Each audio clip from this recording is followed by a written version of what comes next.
Nama saya Anggit dari tim edukasi Philips Sekuritas Indonesia yang pada siang hari ini nih kita akan belajar bersama-sama. Mungkin jika sebelum-sebelumnya kita udah sering banget bicara tentang basic tentang aplikasi dari Poems ID. Nah, pada siang hari ini mungkin kita akan sedikit lebih dalam nih pada saham-saham itu seperti apa. Oke, nanti mungkin untuk Ibu Indra apabila suara saya terputus bisa langsung di chat aja ya, Bu.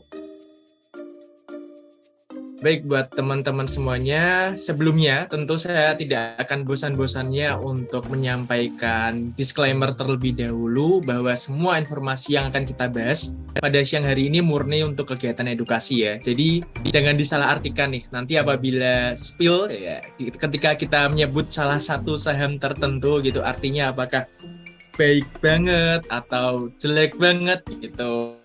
Nah, apakah keputusan investasinya untuk beli atau jual sepenuhnya saya kembalikan ke Bapak Ibu semuanya, ke teman-teman semuanya. Jadi kita menjadi investor yang cerdas nih. Jadi jangan gampang termakan oleh ucapan orang-orang, wah ini bagus, ini jelek, beli ini, beli itu, jual ini, jual itu. Jangan mudah terpancing ya teman-teman semuanya. Pada pertama, kita akan belajar bareng-bareng tentang kenapa, teman-teman. Kita harus belajar fundamental itu kenapa. Mungkin sudah tidak asing bahwa sering banget, wah, fundamental mencerminkan segalanya. Kenapa saya belajar fundamental gitu? Buat teman-teman, kenapa kita belajar fundamental? Jadi buat gambaran bahwa harga saham itu bergerak akan sesuai dengan nilai fundamentalnya. Kok bisa, Mas? Tentu kita menjumpai bahwa teman-teman yang mungkin sering ke Jakarta, pulang pergi ke Jakarta gitu, melihat gedung-gedung tinggi, pencakar langit gitu, bank-bank tertentu, perusahaan BUMN. Apakah artinya perusahaan ini jelek? Jawabannya kan enggak, karena ya mereka berhasil tumbuh kembang dari tahun berapa sampai dengan sekarang bisa tetap stay di industrinya gitu. Nah, inilah kurang lebih penggambaran kenapa sih kita belajar fundamental. Jadi dalam perspektif fundamental teman-teman, nah fundamental ini adalah kunci utama penggerak dari suatu saham. Jadi dalam arti lain bahwa ketika kinerja perusahaannya bagus, otomatis akan secara simultan, akan sinergis bergerak dalam satu jalur dengan harga sahamnya. Ketika kinerja saham positif, ketika kinerja keuangannya dibukukan dalam laporan keuangan tahunan, kuartalan, keluarnya bagus. Nah, di sini pasti itu akan tercermin langsung dari harga sahamnya. Jadi kalau harga sahamnya bergerak naik, itu artinya ya kurang lebih perusahaannya secara sekilas bagus. Namun, nah, kenapa disebutnya sekilas? Itu yang akan kita bahas. Kenapa nggak pasti? Nah, kalau mungkin yang muslim fardu ain, pasti bagus. Kalau sahamnya naik, fardu ain. Apa itu perusahaannya bagus. Nah, itu yang akan kita cek pada pembahasan kita siang hari ini. Nah, di sini ada contoh dari saham BBCA, teman-teman semuanya. Ini ada daily time frame ya. Nah, ketika kita bahas fundamental, tentu ya pasti kita akan membahas secara teknikal. Jadi ini sebagai intermezzo ya teman-teman ya. Jadi jangan dibentur-benturkan nih antara, wah aku fundamental banget, aku teknikal banget gitu. Ah ngapain beli saham dari fundamentalnya?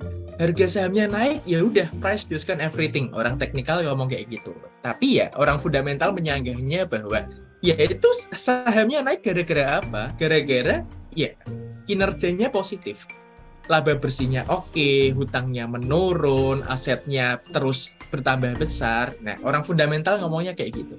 Nah, ini sebuah satu paket teman-teman sebenarnya. Jadi nggak ada yang teknikal berdiri sendiri, fundamental berdiri sendiri. Enggak. Jadi ini dalam satu koin ada dua sisi gitu, fundamental dan juga teknikal. Akan bergerak dalam satu jalur yang sama gitu. Nah, ini case-nya di saham BBCA teman-teman. Kita bisa melihat bahwa BBCA mungkin dalam daily time frame-nya, dalam rentang waktu periode hariannya, kita bisa melihat di sini sebentar. Saya akan tunjukkan dengan pointer.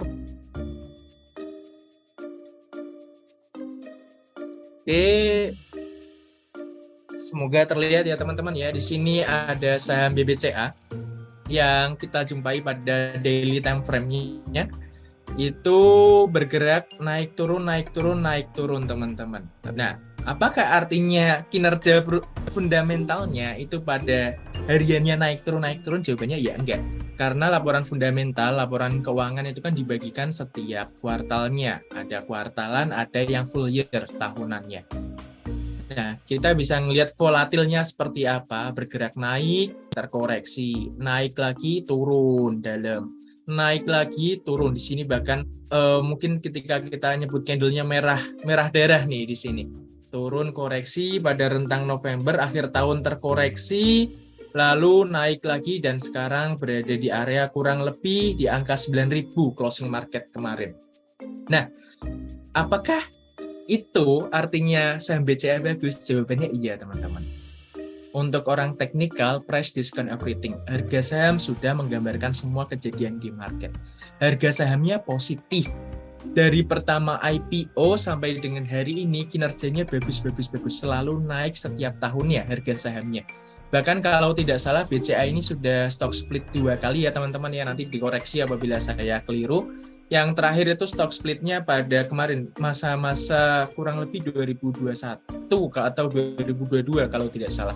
Nah, di sini kita bisa melihat dari time frame monthly-nya, bulanannya, kita bisa melihat bahwa BCA kinerjanya positif, terus bergerak naik terus. Nah, ini orang teknikal ngomong nih, price discount everything. Harga saham sudah mencerminkan semua kejadian di market. Apakah itu linear dengan kinerja fundamentalnya? Yuk kita cek. Dari sudut pandang net income atau laba bersih dari saham BBCA. Siapa sih yang nggak punya ATM BCA di dompetnya? Beberapa perusahaan seperti kalau di Philips Sekuritas sendiri emang gajiannya itu melalui BCA gitu, dan nggak 1-2 perusahaan juga, bahkan mostly itu ya pakai BCA. Kalau sambil cerita ya teman-teman ya biar seru kita. Dulu saya sempat juga kerja di BCA sebagai bakti teller, itu pada periode tahun lalu itu juga ngurusinnya, walaupun teller tapi ikut kerja juga, jadi bantuin customer service-nya untuk buka akun payroll gitu. Saya datang ke sebuah industri, sebuah garment gitu. Di situ bikin akun payroll-nya, akun pembayaran gaji bulanannya untuk karyawan-karyawan di situ. Dan ternyata ya karyawannya nggak dikit. Terus saya bayangin, wah apakah ya ini kurang lebih seperti ini yang mencerminkan bahwa banyak yang menggunakan produknya akan linear dengan harga sahamnya. Ternyata case-nya di BCA itu betul teman-teman. Kita bisa melihat tadi grafiknya yaitu terus bergerak positif setiap tahunnya. Lalu itu dijawab dari net income-nya BBCA dalam 8 tahun terakhir. Kita ambil data dari tahun 2014 sampai dengan full year 2022. Kita bisa melihat tahun 2014 laba bersihnya kita nyebutnya hanya 16,49 triliun rupiah. Namun pada full year 2022 kita sudah bisa melihat laba bersih dari saham BBCA ini sudah menyentuh 40,73 triliun rupiah. Sangat fantastis. Angka 40,73 itu sudah hampir 2 kalinya ya teman-teman ya dari tahun 2016. Dalam rentang waktu 6 tahun, walaupun sempat terkoreksi, perusahaan mana sih yang nggak koreksi pada pandemi kemarin? Pasti kebanyakan perusahaan-perusahaan juga kinerja keuangannya agak terganggu pada masa pandemi 3 tahun yang lalu 2020 ya. Namun akhirnya BCA mampu recovery dari yang labanya 2019 itu menyentuh 28,57 triliun, lalu terkoreksi pada masa pandemi 2020 menjadi 27, turun 1,4 triliun, namun pada 2021 langsung recovery, langsung sukses untuk membalikan keadaan. Nah, yang tadinya turun dikit hingga akhirnya lebih tinggi lagi dari periode 2 tahun yang lalu, 31, dan sekarang 2022 full year terakhir 40,73. Sangat fantastis.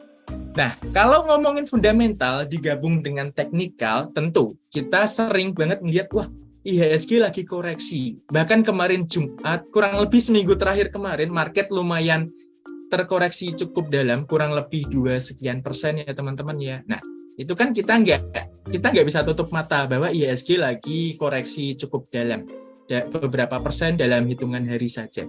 Apakah saham fundamental baik ikut terkoreksi? Jawabannya iya teman-teman.